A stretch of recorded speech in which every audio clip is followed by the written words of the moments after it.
vamos a tomar lectura, primera de Juan, voy a leer del 1 al 4. Primera de Juan 2, del 1 al 4. Leo para ustedes. Hijitos míos, estas cosas os escribo para que no pequéis. Y si alguno hubiere pecado, abogado tenemos para con el Padre, a Jesucristo el justo. Y Él es la propiciación por nuestros pecados, y no solamente por los nuestros, sino también por los de todo el mundo. Y en esto sabemos que nosotros le conocemos, si guardamos sus mandamientos. Y el que dice yo le conozco y no guarda sus mandamientos, el tal es mentiroso y la verdad no está en él. A manera de introducción, les voy a recordar el propósito de esta epístola, el mensaje que Juan nos quiere transmitir. Ya vimos que el Evangelio lo escribió para que conozcamos a Cristo, para que creamos en Él y creyendo en Él tengamos vida eterna. Y aquí Juan nos escribe de esta forma, en primera de Juan 5:13. Estas cosas os he escrito a vosotros que creéis en el Hijo, el nombre del Hijo de Dios, para que sepáis, para que sepas que tienes vida eterna y para que creas en el nombre del Hijo de Dios. Aquí está relacionado el creer con el que sepas. Es tan importante que si eres creyente, sepas que eres creyente. Y si no lo eres, también para que a la luz de las pruebas que Juan está haciendo, nos examinemos a nosotros mismos. Hoy va a tocar ver la prueba moral o ética de la salvación. Juan se prueba de 3 formas en esta epístola. Quien es creyente hace lo que es la prueba doctrinal, de conocimiento de Cristo, la prueba moral o ética, obediencia a la fe o a la ley. Y vemos también la otra prueba social, amor a los hermanos. Y vamos a conjugar un poco las 3. Y por eso el texto de apoyo son estos textos donde Juan casi resume las 3 pruebas, las resume. O sea, como que vas a ver que las 3 pruebas están en estos versículos. En el primera de Juan 5:2, ya Juan está concluyendo su epístola y combina las 3 pruebas. Y el mismo resultado de las 3 es uno solo. Y eso es lo que vamos a ver. Primera de Juan 5:2. Como les dije, está resumiendo las 3 pruebas. Eso es lo que está haciendo Juan aquí, las 3 pruebas. Dice, en esto conocemos que amamos a los hijos de Dios. Está hablando, está confirmando la prueba social. En esto conocemos que amamos a los hijos de Dios. Cuando amamos a Dios, el centro de todo es Dios. El centro del huracán teológico que le estoy hablando ahorita es Dios. Y guardamos sus mandamientos. Ahí está la otra, guardar los mandamientos. Dice, pues este es el amor a Dios, que guardemos sus mandamientos. O sea, ¿cómo una va con la otra? Amor a Dios otra vez es guardar sus mandamientos. Y sus mandamientos no son gravosos. Este texto, como les dije yo, es tan interesante, tan importante entender que sus mandamientos no son gravosos, porque toda la ley se puede convertir en algo farisaico. O sea, la gente cumple la ley, pero dice, hay que golpear la carne, hay que torturarla. Tú no quieres hacer tú quieres pecar, pero no dejes de pecar. Ese es el fariseo, pero no es lo que dice Juan, no. Dice, para que tú sepas, tienes que ver que los mandamientos de Dios te resultan placenteros, te gozas en ellos. Hay un gozo, es lo que yo quiero escribirles esto, dice Juan en el capítulo 1, para que vuestro gozo sea por esta comunión que tenemos con nosotros, con el Padre y con el Hijo, y para que conociendo esto nos gocemos, para que conozcas el verdadero gozo. Y este gozo se experimenta no torturándote, porque yo quiero hacer aquel. Veo que los mormones no toman Coca-Cola, pero se toman 8 Coca-Colas que no tienen, que es 0. Entonces, ¿cuál es el chiste? Están torturándose, se están torturando. Y eso no funciona así. Esto es de adentro, genuino del corazón. Es algo de Dios. No debemos de torturarnos de esa manera, y eso es lo que está diciendo el texto. Sus mandamientos no son gravosos. ¿Por qué? Porque la parte de Dios que mora dentro del creyente, que es el Espíritu Santo, Él ama a Dios y se goza en amar a Dios, y por eso no son gravosos. Versículo 4, porque todo lo que es nacido de Dios vence al mundo. Y esta es la victoria que ha vencido al mundo, nuestra fe, la cual es un regalo de Dios. Dice, ¿quién es el que vence al mundo sino el que cree que Jesús es el Hijo de Dios? Creer en Cristo nos da la victoria, esa es la fe y eso es todo lo que necesitamos. Así que esto es prácticamente el resumen, por eso se llama el texto de apoyo, donde estoy apoyando el mensaje del día de hoy. El mensaje de hoy tendrá dos encabezados: Jesús nuestro abogado o nuestro defensor y la ley moral o ética resumida. Al final, comenzamos. Jesús nuestro abogado. Así vemos aquí, primera de Juan 2:1. Hijitos míos, estas cosas os escribo para que no pequéis. Y si alguno hubiere pecado, abogado tenemos para con el Padre, a Jesucristo el justo. Acaba de decirnos Juan al finales del capítulo 1 que todos pecamos, en un sentido, y lo aclaré en el sermón pasado, que hay una parte en la que un creyente no peca, porque la simiente de Dios que permanece en él no lo deja pecar. O sea, el hombre interior no peca, el hombre espiritual, el que tiene el espíritu, pero en la carne el hombre peca. Así que ya conociendo Juan que un creyente verdadero está todo lavado, pero se le siguen ensuciando sus pies, y por eso dice, hijitos míos, esta cosa os escribo para que no pequéis. El punto es que no peques. ¿Por qué te dice? ¿Cuál es el propósito? Porque dice, y si algún hombre pecare, abogado tenemos para con el Padre, a Jesucristo el justo. O sea, Él es el único justo. La justicia que tenemos es la justicia del justo. Él es el único aprobado. Estas cosas os escribo. En diversas veces el apóstol Juan dirá estas mismas frases. Estas son como ráfagas que se repiten del mismo huracán. Y casi son las porciones que estoy predicando. Cuando Juan dice estas cosas os escribo, y voy por esa porción. Ahorita en el capítulo 12, versículo 12 de este mismo capítulo va a decir otra vez, esto escribo, y ahí voy otro sermón. Eso mismo hizo eso mismo hizo Juan en primera de Juan 1:4. Estas cosas os escribo para que vuestro gozo sea cumplido. Y te dice cuál es la cosa para que vuestro gozo sea cumplido. Y así voy a ir sucesivamente. Dice, para que no pequéis, y si alguno hubiere pecado, abogado tenemos para con el Padre, a Jesucristo el justo. No porque tengamos abogado, cuando pecamos debemos pecar deliberadamente. Esto nos convierte en falsos creyentes. En Judas 1:4 dice, porque algunos hombres han entrado encubiertamente, los que desde antes habían sido destinados para esta condenación. Estos hombres eran impíos, pero estaban encubiertos, estaban dentro de la iglesia. Hombres impíos que tienen esta característica, convierten en libertinaje la gracia de nuestro Dios. Por eso Juan te dice, tienes abogado, sé que vas a pecar, pero no quiere decir que peques, que vivas pecando. Pero en caso que peques, que sé que lo harás, porque tienes la carne, tienes abogado. Es un abogado, no cualquier abogado.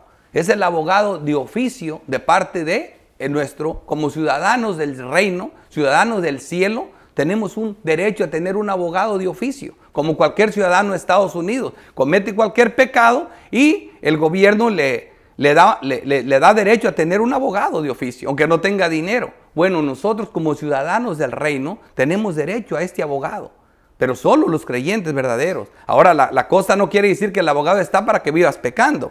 ¿Por qué? Porque si ese es tu caso, entonces no eres creyente. Eres un hombre que entraste ahí, como dice, porque algunos hombres han entrado encubierto, los que desde antes habían sido destinados para esta condenación, hombres impíos que convierten en libertinaje la gracia de nuestro Dios y niegan a Dios, al único soberano, y a nuestro Señor Jesucristo. Están negando a Dios y actúan de esa manera. Por eso Juan les advierte, solo Cristo es el único titulado para defendernos de las demandas de la santa ley de Dios. ¿Por qué? Porque es titulado del cielo. Hebreos 7:24. Mas por cuanto permanece para siempre, tiene un sacerdocio inmutable, por lo cual puede también salvar perpetuamente. Y eso es lo que Juan nos va a enlazar ahorita. ¿Me entiende? No estamos hablando de este pecado de que si eres salvo o no eres salvo, no, como dice Juan, y Él es la propiciación. O sea, si eres salvo, Él puede salvar perpetuamente a los que por Él se acercan a Dios, viviendo siempre para interceder por ellos. ¿Salva perpetuamente y los deja? No, intercede por ellos. Él es el sacerdote oficial para interceder por ellos. Aquí Juan lo pone como el paracletos, uno que defiende, alguien que te defiende, es un abogado, defensor. Por eso le pone ahí la palabra Reina Valera, el abogado. Y aquí luego Juan, fíjate cómo dice, y Él es la propiciación por nuestros pecados. O sea, el hecho de que tú estés pecando y que tengas un abogado, Juan está asumiendo que ya estás lavado, que estás limpio. Y Él es la propiciación por nuestros pecados. Y no solamente por los nuestros, dice Juan, sino también por los de todo el mundo, de creyentes que han de creer, de toda tribu, lengua, pueblo y nación, que van a creer en Cristo en el futuro. También para ellos. Él es el sacrificio de purificación por nuestros pecados. Él es el sacrificio expiatorio. Cuando habla Juan solamente de la propiciación, está refiriéndose simplemente al acto de rociar en la tapa, que era lo que cubría el arca del pacto. Era una tapa y le llamaban propiciatorio. Entonces esa tapa se rociaba con sangre y eso se llamaba propiciar. La propiciación. Entonces eso calmaba la ira de Dios. Yo le decía a un muchacho que estaba lleno de miedo tocando un cable de la luz directa que viene del poste y tenía un desarmador en la mano. Y aproveché para predicarle el evangelio. Le digo, ¿sabes qué es lo que impide que te mueras? Ese plástico que estás agarrando, si no existiera ese plástico, tú estarías muerto ahorita porque estás tocando la luz. La luz directamente, y la luz tiene una naturaleza que ella siempre hace lo que tiene que hacer. La luz es como Dios, Dios es luz, Dios es santo y siempre es santo. No que hoy día va a estar un poquito menos oscurito, no, Él es luz y siempre es luz. La luz no se contamina, como Cristo no se contaminaba con ninguno, ni con prostitutas, ni con quien anduviera.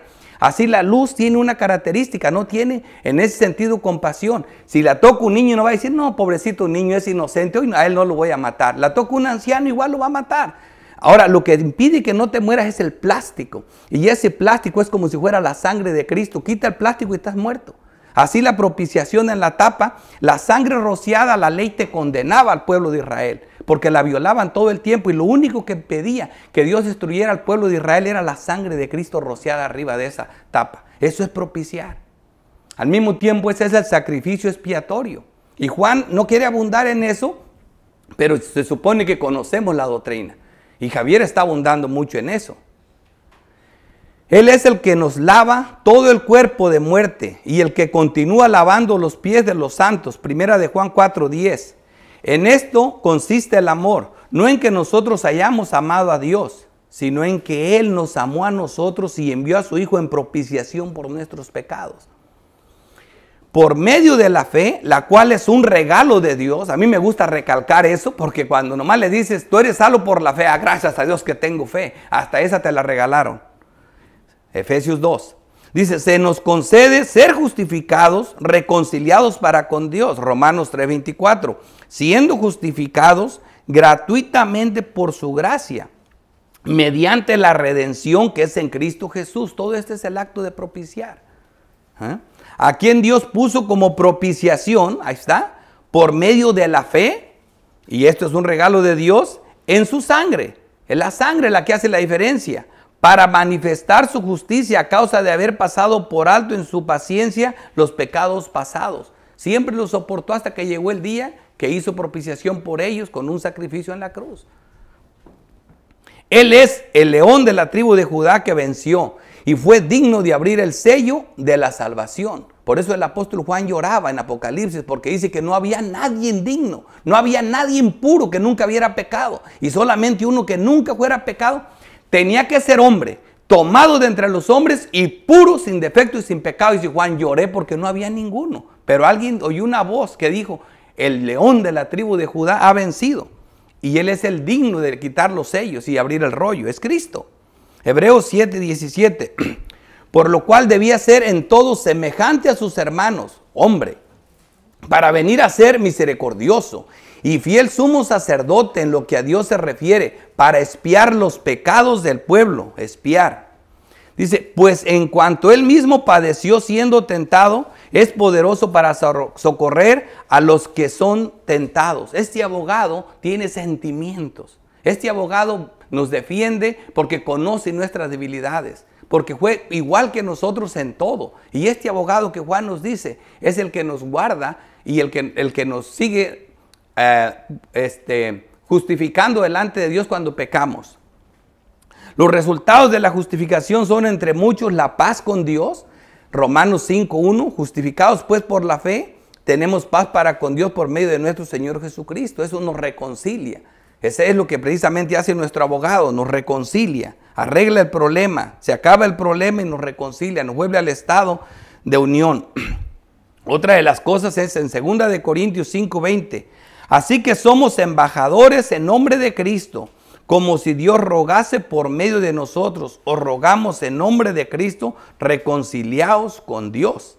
Al que no conoció pecado, por nosotros lo hizo pecado, para que nosotros fuésemos hechos justicia de Dios en él. Esa es la manera de ser justificados. El abogado no viene para resolver esto ya lo resolvió.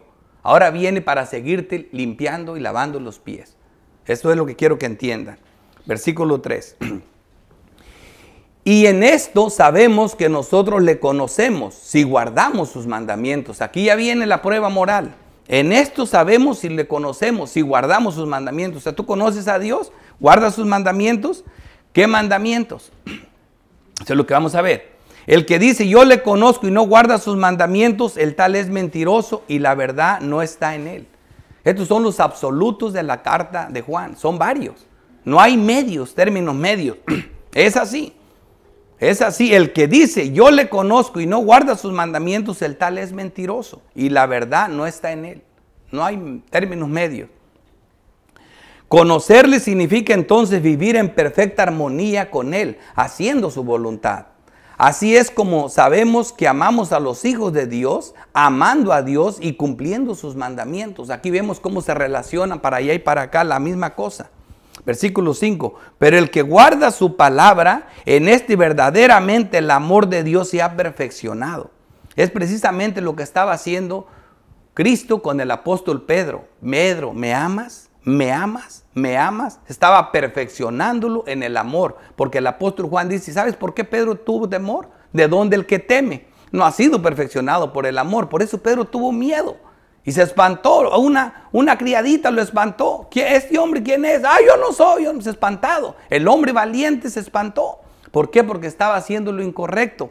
¿De dónde el que teme? Hasta el ruido de una hoja lo hace correr. No ha sido perfeccionado por el amor. Pero cuando estás bien con Dios, en el amor con Dios, eso es lo que te da la fortaleza. Por eso dice, pero el que guarda su palabra, en este verdaderamente el amor de Dios, otra vez el amor de Dios, se ha perfeccionado. Por esto sabemos que estamos en él, por el amor, estar unidos a Dios. Volvemos al mismo ojo del huracán. El amor de Dios nos perfecciona como a Pedro. Todo en él, por él, con él y para él. Hechos 17:28. Porque en él vivimos y nos movemos y somos como algunos de vosotros como algunos de vuestros propios poetas también han dicho, porque el linaje suyo somos. Todo lo puedo en Cristo que me fortalece. Él es en él, que se hace todo. Versículo 6. El que dice que permanece en él debe andar como él anduvo. Ese es el ejemplo. Ese es el modelo de nuestra fe. La medida de obediencia, de amor, de pureza y santidad es Cristo. Efesios 4:13. Hasta que todos lleguemos a la unidad de la fe y del conocimiento del Hijo de Dios, a un varón perfecto, a la medida de la estatura de la plenitud de nuestro hermano mayor, Cristo Jesús. Eso es todo. Bien claro. Así que estas son las demandas en cuanto a la ley ética y moral. Esto es lo que vemos. Ahora vamos a ver en el segundo punto, la ley moral y ética resumida y al mismo tiempo sus resultados, su respuesta, cómo lograrla. Eso todo lo vamos a ver aquí. Nuestro segundo encabezado, versículo 7. Hermanos, no os escribo mandamiento nuevo. Seguimos con el mandamiento, la obediencia al mandamiento, la obediencia a su palabra, a la ley. No os escribo un mandamiento nuevo, sino el mandamiento antiguo que habéis tenido desde el principio. Este mandamiento antiguo es la palabra que habéis oído desde el principio, la palabra. El Salmo 119 tiene 176 versículos y 173 son oraciones personales que en cada uno de ellos, todas las oraciones tienen que ver con la palabra de Dios, hacen alusión a la palabra de Dios. Todo tiene que ver con su palabra y la hace sinónimo con tus estatutos, tu palabra, tu ley, tus decretos, todo tiene que ver con eso. Entonces la palabra de Dios es la palabra escrita, todo lo que Dios escribió. Ese es el resumen, esa es su ley. También tiene que ver la ley. Bueno, la ley son la esencia de Dios, los 10 mandamientos. ¿Y por qué dice que no es antiguo? Esta es la misma palabra, solamente que aquí Cristo le da la verdadera interpretación al mandamiento, porque el mandamiento ya existe. Y es la misma esencia de Dios. Deuteronomio 6:5 dice, y amarás a Jehová tu Dios de todo tu corazón y de toda tu alma y con todas tus fuerzas. Esto ya existía, esto ya fue dado al pueblo, desde allá, desde Deuteronomios, cuando los traía Moisés. En Levítico 19:18 dice, no te vengarás ni guardarás rencor a los hijos de tu pueblo. Esto es importante, como si lo subrayaran, a los hijos de tu pueblo. Y luego dice, si no amarás a tu prójimo como a ti mismo, yo Jehová. Es importantísimo esto porque en el amor a Dios y en el amor al hermano está resumida toda la ley. Solamente que aquí estamos dando la ley, pero ahorita lo vamos a ver cómo Juan lo pone.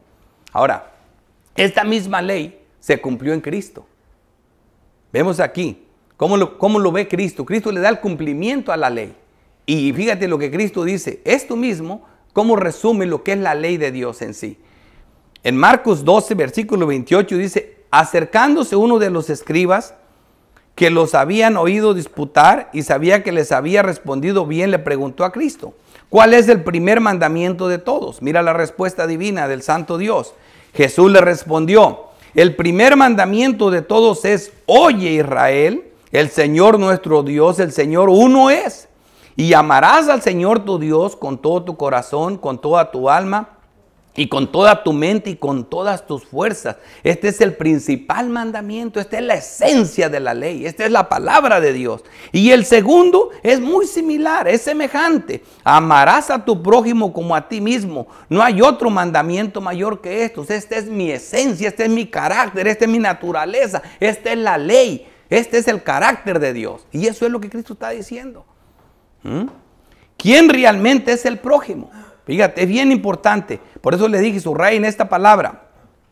No te vengarás ni guardarás rencor a los hijos de tu pueblo. Aquí el prójimo para Israel no eran los filisteos, no eran los amonitas, no eran los moabitas, eran los israelitas. Son 98 veces que aparece la palabra prójimo en las escrituras. Y siempre se refiere a los israelitas y el resto está en el Nuevo Testamento, que son muy pocas, son menos de 10 en el Nuevo Testamento. Pero la primera vez que aparece es cuando, después de que Moisés mató al egipcio por defender a su hermano hebreo, los encuentra peleándose entre ellos. Y Moisés le dice, ¿por qué atacas a tu prójimo? ¿Por qué se pelean entre ustedes mismos? Y le contestan ellos, ¿y a ti quién te puso por juez de nosotros? ¿Acaso me piensas matar como mataste al egipcio? O sea, ahí vemos clarito lo que eran los hermanos, los prójimos, era el pueblo de Israel. Pero fíjate cómo son sinónimos, dice, no vengarás ni guardarás rencor a los hijos de tu pueblo. Luego dice, si no amarás a tu prójimo como a ti mismo, yo Jehová. O sea, es un sinónimo las dos. Así que, les digo esto, ¿quién es realmente el prójimo? Miren, les voy a decir algo hoy que pocos pastores hacen. Nosotros, siguiendo las mismas enseñanzas reformadas que a veces en algunos puntos estamos equivocados, hoy reconozco aquí delante de ustedes que yo mismo he estado equivocado acerca del prójimo. Yo decía que el prójimo no era un hermano. Hay sermones grabados donde yo dije públicamente que el prójimo no era un hermano en Cristo. Equivocado, porque eso era lo que oía. Y todo por un texto de Lucas 10, que es un texto que es palabra de Dios, que es verdad lo que está diciendo, pero sin embargo no está explicado y interpretado por la doctrina. Y cuando ya examiné el texto a la luz de la Biblia, para hacerlo doctrina, tengo que sacar una enseñanza de toda la Biblia. Y de esa manera determinar si estoy correcto o no en la respuesta. Por eso estaba equivocado. El prójimo es un hermano en Cristo.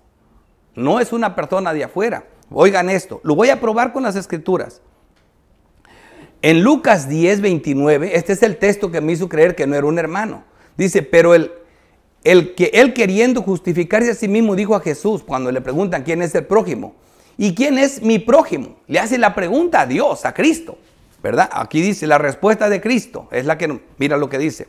Respondiendo Jesús dijo, un hombre desciende de Jerusalén a Jericó y cayó en manos de ladrones, los cuales despojaron, hiriéndole, se fueron, dejándolo medio muerto. Aconteció que descendió un sacerdote, óiganlo bien, un sacerdote, subrayen la palabra, por aquel camino y viéndole pasó de largo. ¿Por qué pasó de largo? Porque no era sacerdote, porque no era judío, porque no era levita, porque no tenía nada que ver con él, pasó de largo. Asimismo un levita. ¿Quién eran los levitas? Los encargados del sacerdocio y de todos los servicios del templo. Dice, llegando cerca de aquel lugar, viéndolo, pasó de largo. También se lo ignoró. Pero fíjate, luego lo que sigue. Pero un samaritano que iba de camino, vino cerca de él y viéndolo fue movido a misericordia. Samaritano fue movido a misericordia. Entonces aquí estamos viendo que ya no tiene nada que ver con el pueblo de Dios. ¿Quién pues de estos tres, versículo 36, te parece que fue el prójimo de aquel que cayó en manos de los ladrones? Él dijo, el que usó de misericordia con él. Entonces Jesús le dijo, ve y haz tú lo mismo. Y desde entonces nos equivocamos en este texto.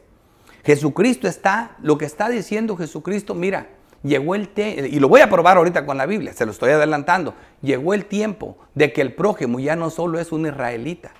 Dios va a salvar gente de todo pueblo, tribu, lengua y nación. Así que ya el prójimo no solo se va a resumir en un israelita de tu raza, cualquiera puede ser la palabra, todo tiene que ver con la misericordia de Dios. Cualquiera que se ha movido a misericordia de Dios hacia él va a ser tu hermano en Cristo y tu prójimo de cualquier tribu, lengua y nación. Porque qué fácil es amarnos porque lo primero que sabemos amarnos es, bueno, en la familia, porque es mi familia. Y luego, los mismos mexicanitos nos amamos, según nos amamos, pero no. Y luego ya vienen ahí, pero cuando se trata de que colombianos, que peruanos, que españoles de diferentes partes del mundo, como que ya hay que las culturas son diferentes.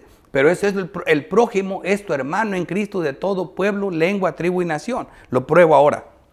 El apóstol Pablo resume el mandamiento de esta forma. Romanos 10:8.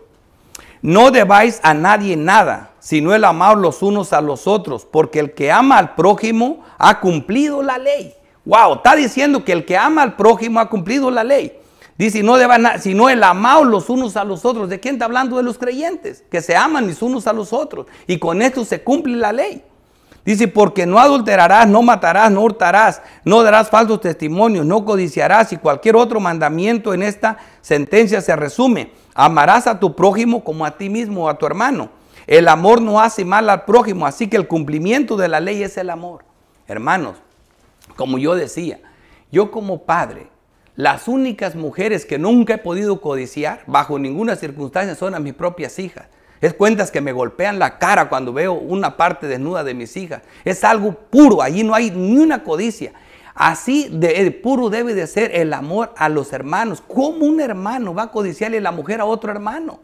Es algo que te debe de golpear la cara. Es la mujer de mi hermano en Cristo. Nosotros por eso no podríamos codiciar, no podríamos robar, no podríamos tener envidia en nosotros. Solamente así se cumple la ley. Son cosas de prójimo a prójimo, de hermano a hermano. Y eso es lo que nos une. El verdadero significado de prójimo, Cristo lo extiende a toda tribu, pueblo, lengua y nación. Romanos 9:25. Como también en Oseas dice, llamaré pueblo mío al que no era pueblo. Allá decía, amarás a los hijos de tu pueblo. Pero aquí está una profecía que se iba a cumplir en Cristo. Y dice, llamaré pueblo mío al que no era mi pueblo. A ese también va a ser prójimo. Y al no amado, amada. Y en el lugar donde se les dijo, vosotros no sois mi pueblo, allí serán llamados hijos del Dios viviente. Así que todo el creyente de todas partes es mi prójimo y es mi hermano en Cristo. Gálatas 3:29. Y si vosotros sois de Cristo, fíjate cómo está, hermanos, si sois de Cristo, si esta es la realidad, si sois de Cristo, ciertamente linaje de Abraham sois, y herederos según la promesa. O sea que si eres un verdadero creyente, eres israelita. Y todo el israelita es el prójimo, todo el creyente es tu prójimo. Otra prueba más, que prójimo es hermano en Cristo, Romanos 13:2.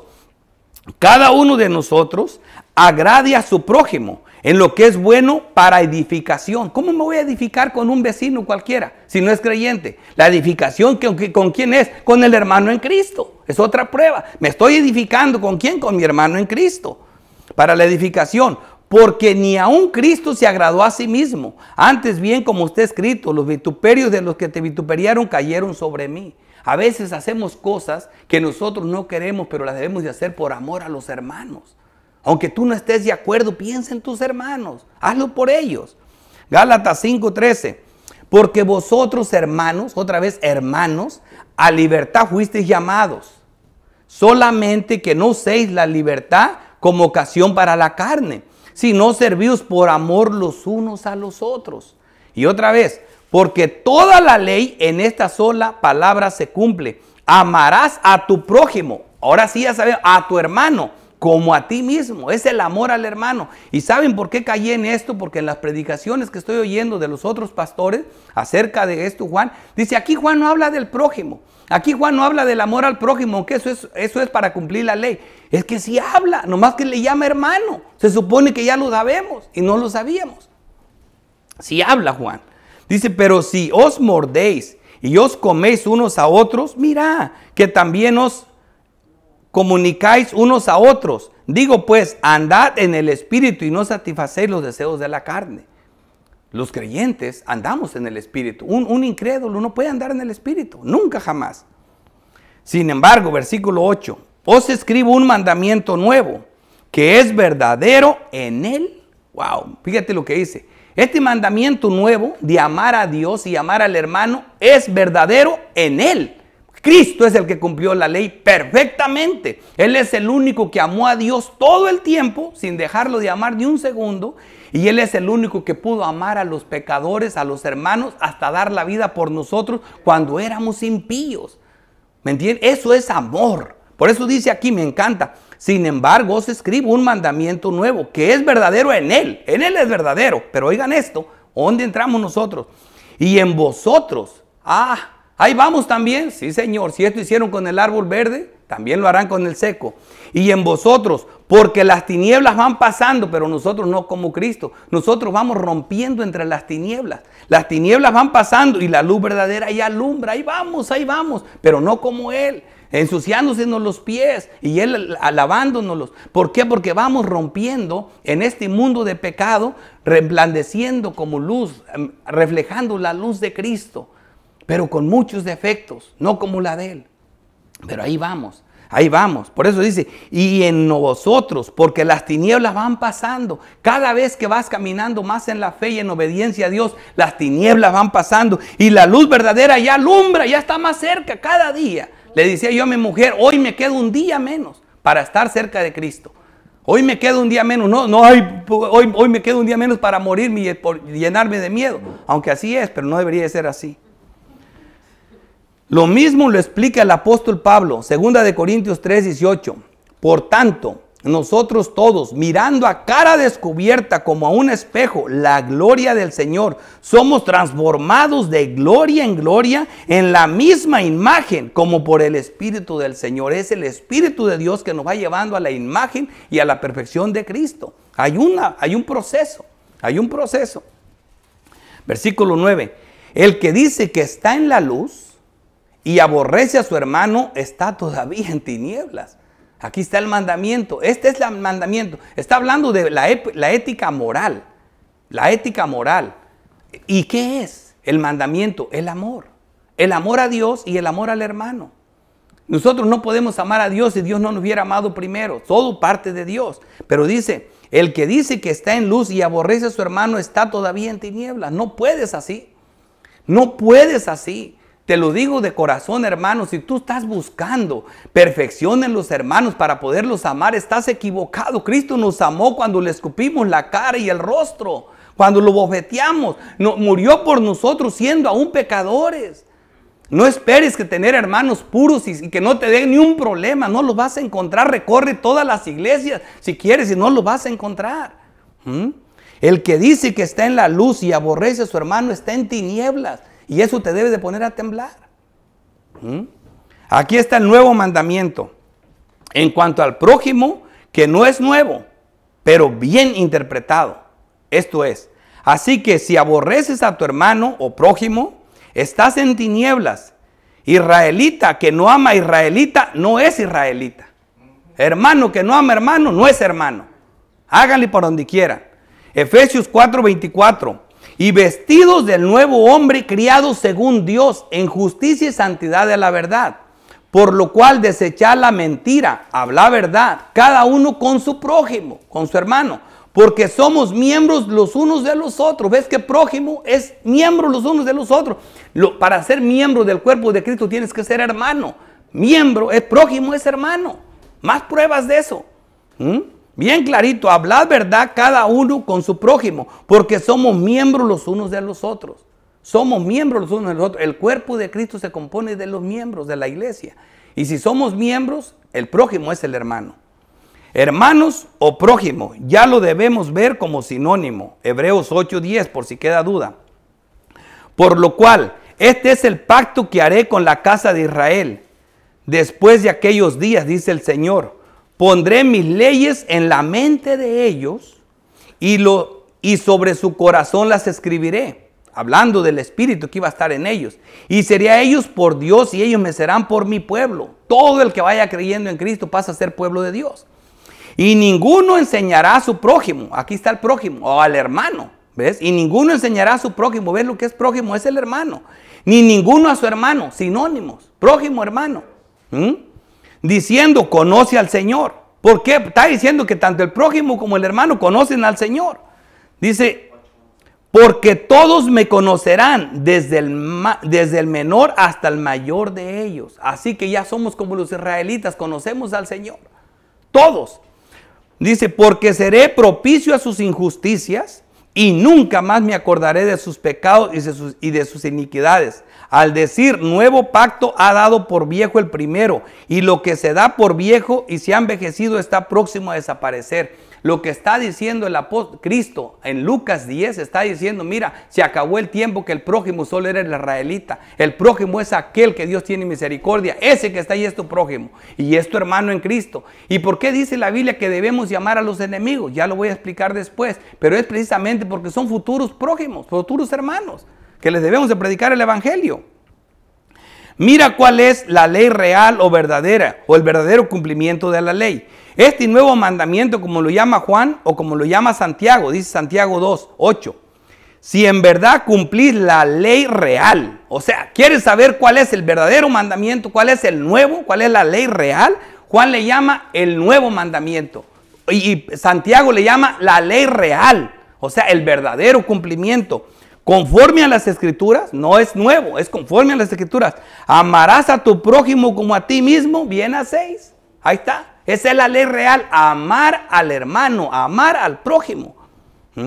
Pero si hacéis excepción de personas, cometéis pecado y quedáis convictos por la ley como transgresores. Eso es pecar, no amar al prójimo. Versículo 10.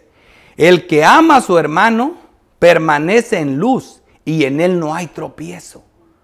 Es la única manera que no vas a andar en tinieblas. Si tú estás en luz, ¿cómo vas a tropezar? Pero si vas en tinieblas, vas a tropezar y vas a caer cada rato. No quieres tropezar, ama al hermano. Ruégale a Dios. Si sientes tan difícil esto, es que no es fácil. Estás hablando que estás cumpliendo la ley, amando al hermano. Y la ley solo la cumple Cristo, pero el Espíritu que mora dentro de nosotros. ¿Tú no piensas que el hermano en Cristo tiene el mismo Espíritu contigo? ¿Tú no piensas que la misma sangre que salvó a tu hermano en Cristo es la sangre que te salvó a ti?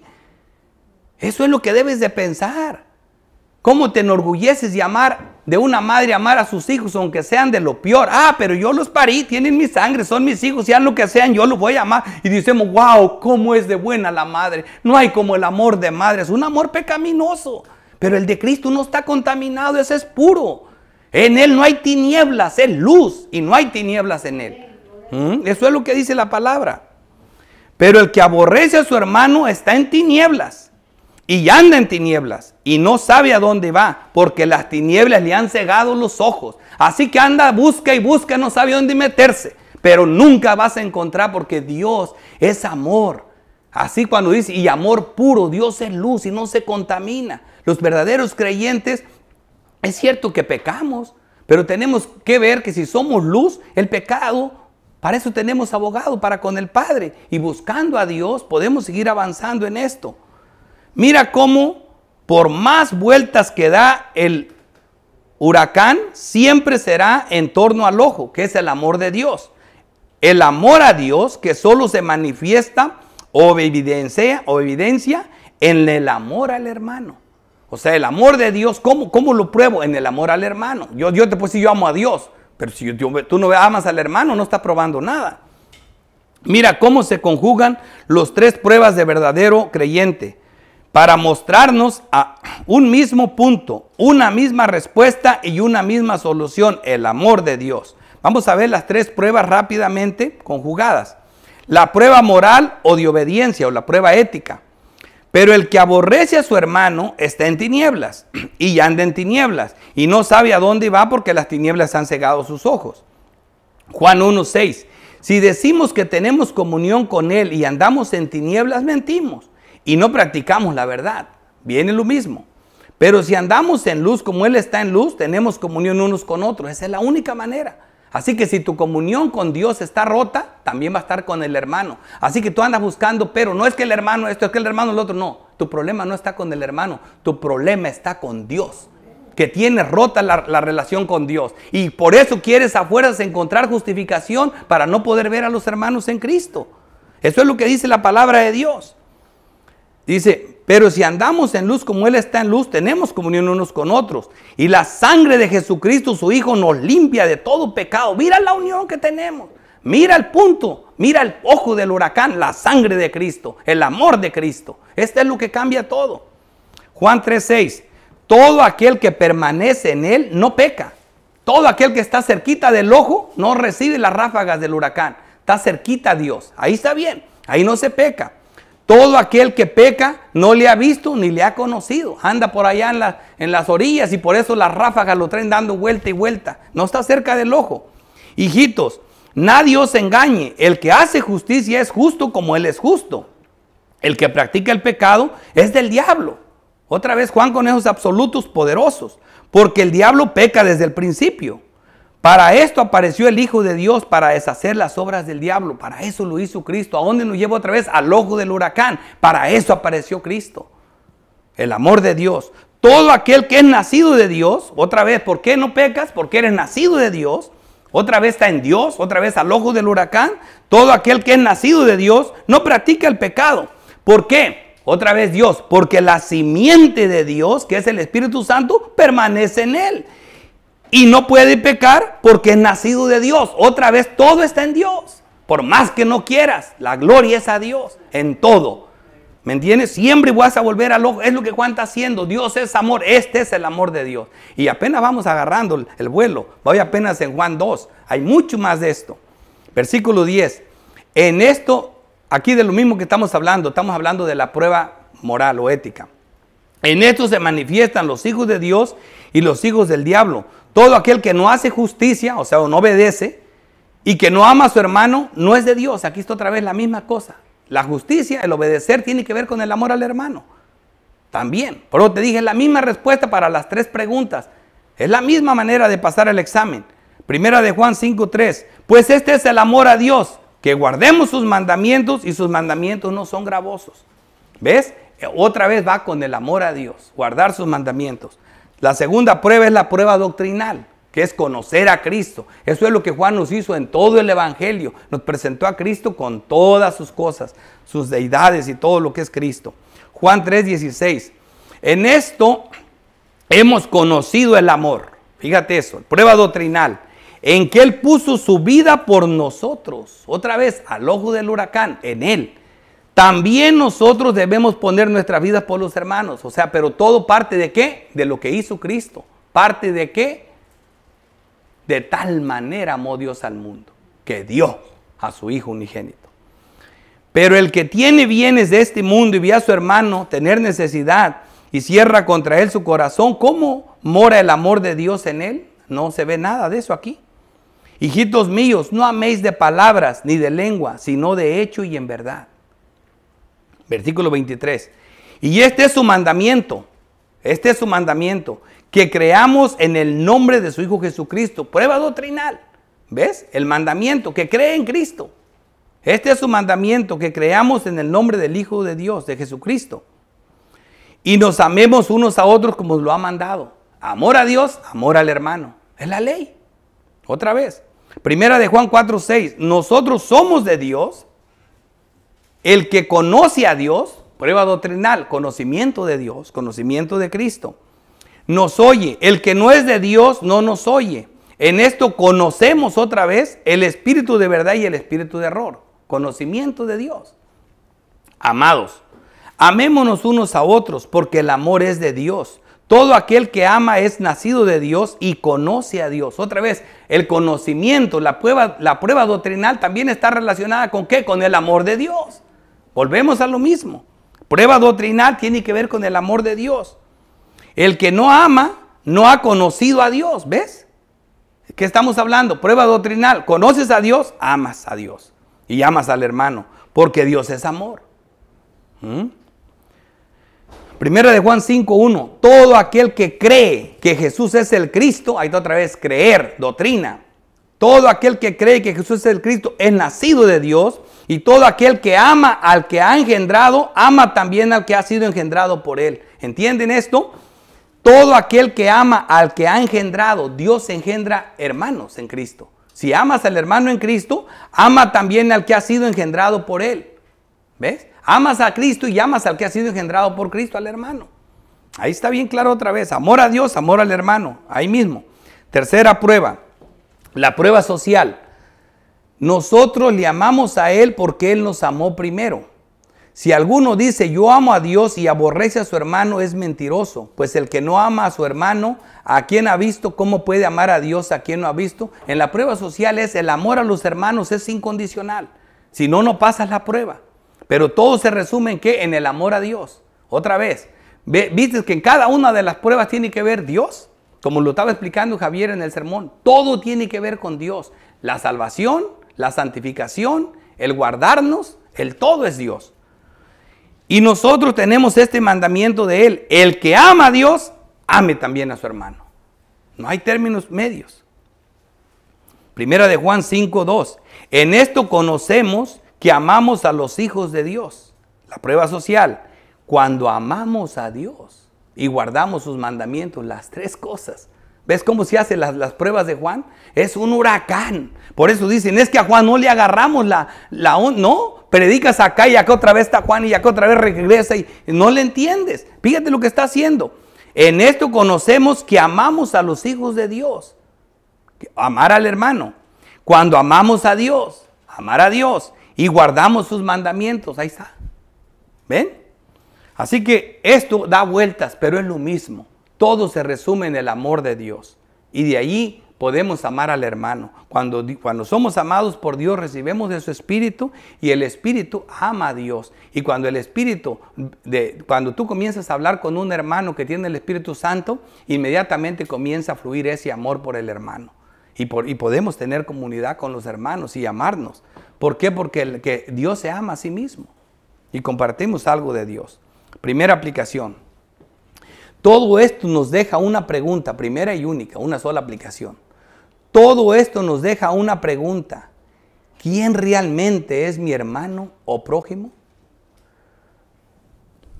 Porque estoy hablando de eso y puedes decir, bueno, se supone que todos los que están aquí son mis hermanos y mis prójimos. Pero Juan está buscando que en la iglesia de Dios hay unos que están encubiertos. Hay unos que dicen que lo son y no lo son. ¿Cómo saber yo eso? ¿También tengo que hacerlo yo? Fíjate lo que dice la palabra de Dios. Primera de Juan 4:1. No la tomes personal. Fíjate lo que dice Juan. Amados, no creáis a todo espíritu. No dice, no le creas a todo hermanito que dice que es hermano. No.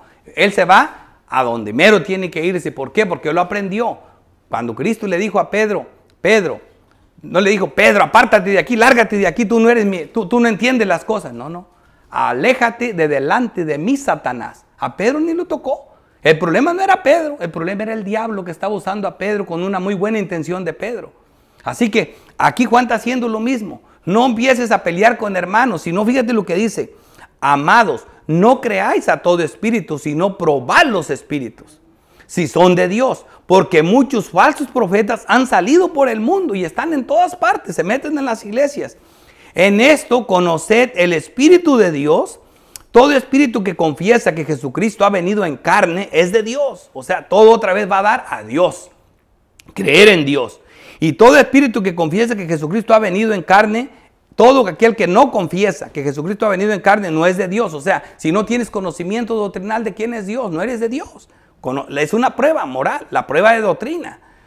Dice, y este es el espíritu del anticristo, el cual vosotros habéis oído que viene y que ahora ya está en el mundo. Siempre ha estado ahí. Ahí está en el mundo. El anticristo no es otra cosa más que un Cristo, pero falso. Un Cristo falso. ¿Y cuál es ese Cristo falso? Es aquel que no nos lleva a estas tres pruebas doctrinales que está hablando Juan. Estas tres pruebas. ¿Entiendes? Conocimiento de Dios. ¿Por qué? Cuando yo llego y le digo a Cristo, hago a Cristo como si fuera mi criado, yo no conozco a Cristo. Porque Cristo es el Señor. Yo tengo que levantarme, he aquí, Señor, ¿qué quieres que yo haga? No a darle órdenes a Cristo como si fuera mi criado. No, ese no es el Dios del cielo. Ese no es el Cristo que estamos hablando aquí. Por eso mucha gente no conoce a Dios. Probar a los espíritus para saber si son de Dios. Es bien importante eso. No tomarla personal con los hermanos. Porque a veces que sí va a pasar que hay personas en la iglesia que por más que queramos amarlos, no se va a poder, van a terminar desapareciendo. ¿Entiendes? ¿Por qué? Porque es necesario que entre vosotros haya esto, para que se pruebe quiénes son de Dios. A veces va a pasar. Un llamado al inconverso. Mateo 5:43. Oíste que fue dicho, amarás a tu prójimo y aborrecerás a tu enemigo. Aquí está la diferencia. Ya sabemos ahora, sí entendemos mejor que prójimo es hermano. Así nomás hay dos clases, no más. Hermanos o no hermanos. Prójimos o enemigos, como dice aquí.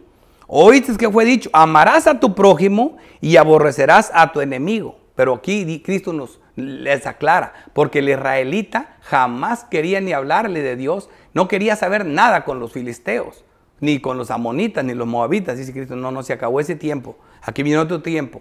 Tú debes de ver al mundo, a los enemigos, a los no creyentes, como campo fértil para predicar el evangelio.